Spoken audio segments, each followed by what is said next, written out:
Hey guys, I'll show you in this video how to get a working Pokemon Go spoofer so you can play Pokemon Go without moving or walking. You'll be able to teleport anywhere in the world, and also it has an anti-ban feature so you will not be getting banned ever. Also, this Pokemon Go mod menu has other cool stuff, like you can get unlimited Pokecoins for free and so much other stuff. Let me show you. So right now we are in the mod menu, and there is many options right off the bat.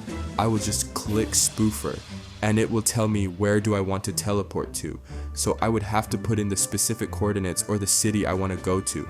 I will just put no, because I don't know yet where I want to teleport to.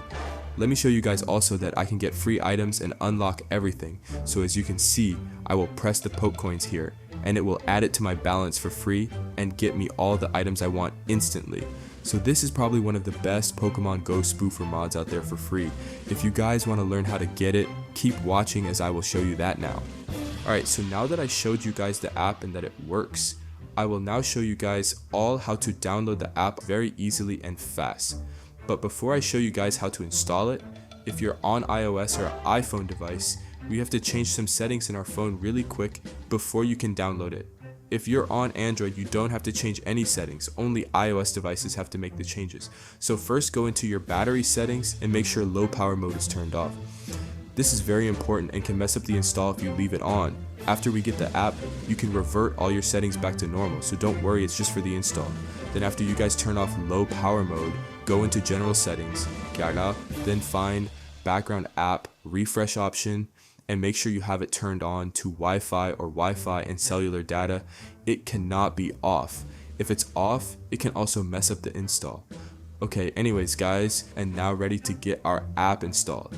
So what you guys have to do is go to this website called pluginsurf.com. This site has a bunch of tweaked apps and games that we can download for free without needing a jailbreak or anything complicated. So once you're on the site, go to the search bar on the site and type in Pokemon Go Spoof. Now tap the app and then click the button that says Start Installation on the pop-up. Then once it loads, there will be one last step we must do, so you will see something like this pop up. So before you can use the full app, you will have to complete 2 plugins from the list. Basically, for the app to fully run and load, it needs this, and it is required for the app to work. But it's simple. You just tap the app or plugin and read the instructions and do exactly as it says. Then once you've done one, you go back and do one more, because you have to do 2 for it to count. But some of them are really easy, like for example this TikTok one that wants us to just download the app and run it for 30 seconds. Some of them also have different instructions, like this Travel Town one, where it wants us to complete a task in the game and get to like a certain level. But whatever plugin file you choose, just make sure you do exactly as the instructions say and do 2 of them. But once you complete the instructions of 2 of them, then it will pop up that the app is now installing exactly like this. As you can see, it's saying I successfully did 2 plugin files, and now it's saying it's going to finish downloading the full plugin file to my phone, which is great news. Also, if you don't see this, it might say error and it might ask you to redo it. So I hope you guys enjoyed, and I'll see you all in the next video. Bye.